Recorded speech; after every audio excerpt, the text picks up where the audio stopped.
We are anonymous. No faces, no flags, no permission slips. We exist where power assumes silence will protect it, where loyalty is mistaken for strength, and where lies are repeated until the people in charge start believing their own fiction. What you are about to hear is not speculation, not spin, and not partisan theater. It is the sound of Donald Trump losing control in real time, as his own party begins to turn on him in public, inside Congress, in the Senate, and before the entire country. It starts with a number Trump cannot shout down, insult away, or bury in noise. 230 yeas, 196 nays. The bill passes. On this vote, the yeas are 230, the nays are 196. The bill is passed, and without objection, the motion to reconsider is laid on the table.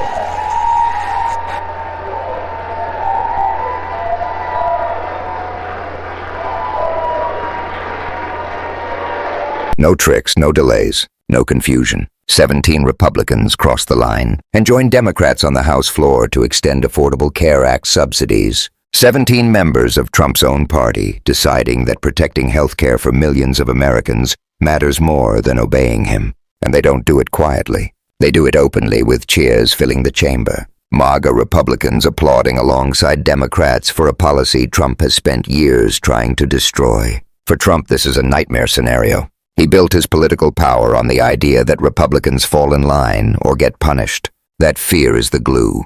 But fear only works until it doesn't. And in that moment on the House floor, it didn't. Trump immediately responds the only way he knows how: threats. He signals that if the bill reaches his desk, he will veto it. He vows to block it in the Senate. But threats are not leadership. Threats are what you reach for when your grip is slipping. And the grip keeps slipping. Because while Trump is raging about health care, something else happens that cuts even deeper. In the United States Senate, by unanimous consent, lawmakers agree to move forward with installing a January 6th memorial plaque honoring the law enforcement officers who defended the Capitol during the insurrection. This plaque has been delayed, obstructed, and buried for years, not because Congress lacked authority, but because Trump and his allies do not want a permanent reminder inside the Capitol that January 6th was an attack, and that the real heroes were the police officers Trump abandoned.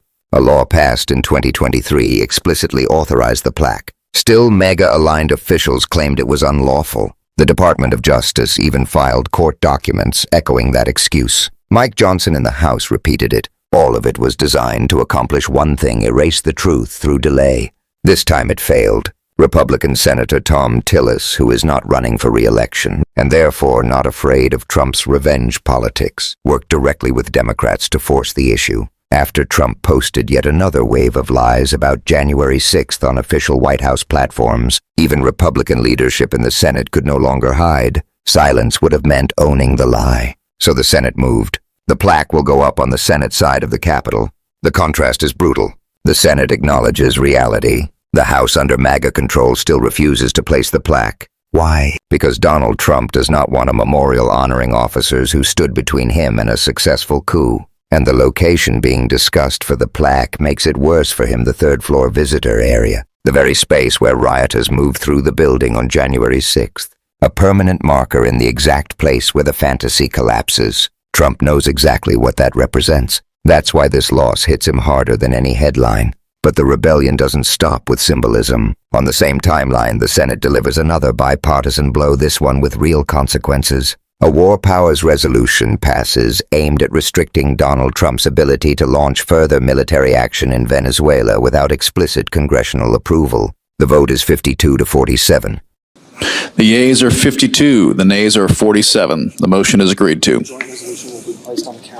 The joint resolution will be placed on the calendar.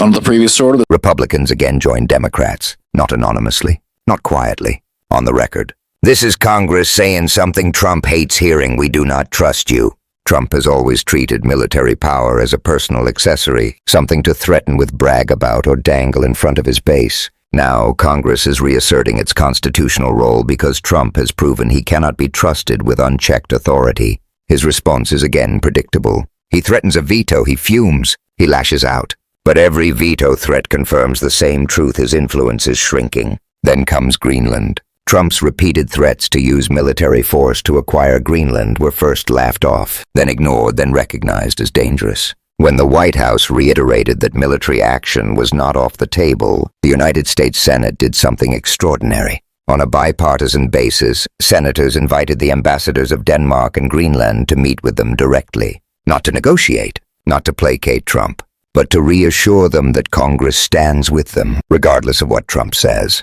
That is not normal. That is lawmakers telling allies quietly but clearly that the president cannot be trusted to represent the country responsibly. It is damage control, and it is devastating to Trump's image. Even Trump appears to feel it. On friendly media during an interview with Hannity, Trump admits what he has tried to deny for months, that he is likely to lose the midterms. And we've done great everywhere. It's amazing. It's an amazing phenomena that on 2 or 3 occasions, I don't know, it depends on how far you want to go back, but if you go back a long way, the sitting president, whether it's Democrat or Republican, always loses the midterm, even if they've done well, almost always. And, you'd think it would be like a 50-50 deal. Even if the president's done a great job, I think we've done a great job. We've done maybe the best job ever in the first year. But they always seem to lose the midterm. There's something down deep psychologically with the voters that they want maybe a check or something. I don't know what it is exactly. He wraps it in history lessons and vague theories about voter psychology, but the message is unmistakable. He knows losses are coming. He knows control is slipping. He knows the fear isn't working the way it used to. And Republicans stop pretending. Tom Tillis goes on CNN and openly defends NATO, something Trump has repeatedly attacked. He explains why NATO matters, why alliances matter, why Denmark's sacrifices under Article 5 matter. He points out that undermining NATO sends a signal to adversaries like Putin, weakens deterrence, and helps authoritarian regimes. It's very important for the NATO alliance to know that we have their back because they've had ours. We're the only country that has benefited from the Article 5 commitment in Afghanistan, where treasure and lives have been lost by our allies. We owe them respect, and we need to make it very clear that our strength and our ability to project power, to stand off against Putin, to stand off Russia, stand off China, Iran, it all rests on this exquisite capability that we have. Then he names the problem, Stephen Miller. Tillis says Miller doesn't understand NATO, doesn't understand alliances, doesn't understand the consequences of reckless rhetoric. He says Miller either needs to learn what he's talking about or get out of the job. That is a sitting Republican senator publicly calling out Trump's inner circle. That is not discipline. That is revolt. More Republicans follow. A Republican congressman from Nebraska calls Trump's Greenland threat appalling. He explains that Denmark is one of America's closest allies, that Greenland is strategically important, that cooperation, not coercion, benefits the United States. He says the idea has no upside, creates distrust, humiliates the country, and will never happen. He urges other Republicans to stand up and say so publicly. This is what happens when the illusion of inevitability breaks. Then comes the contrast Trump cannot escape. Jesse Ventura, not a Democrat, not a Republican, but a Vietnam veteran, former governor and Navy SEAL, stands with students protesting ICE actions in Minnesota.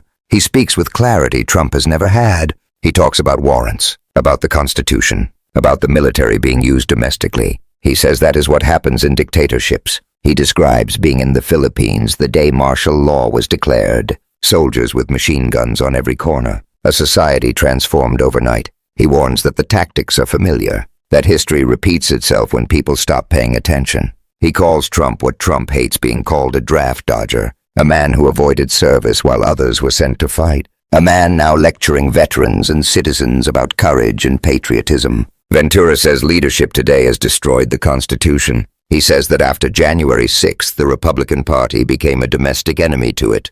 Those words are not careless. They are deliberate, spoken by someone who understands oaths and consequences. And while this unfolds, state-aligned media tries to distract. They badger protesters. They mock them. They fixate on masks, cold weather, anything but the reality in front of them, because the reality is too dangerous to confront. Donald Trump is being boxed in from every direction. Healthcare.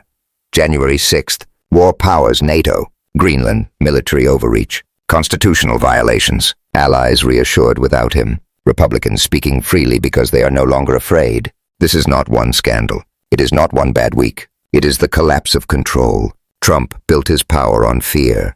Fear of primaries, fear of insults, fear of retaliation. But fear only works until people realize the threat is weaker than it looks. And now they know. Votes are crossing party lines. Memorials are being installed despite his objections. His war authority is being restricted. His foreign policy threats are being openly repudiated. His own allies are correcting him on air, and he is admitting that losses are coming. This is what exposure looks like. We are anonymous. We expose what power once buried. If you want to keep seeing the truth connected, share this, subscribe, and stay awake.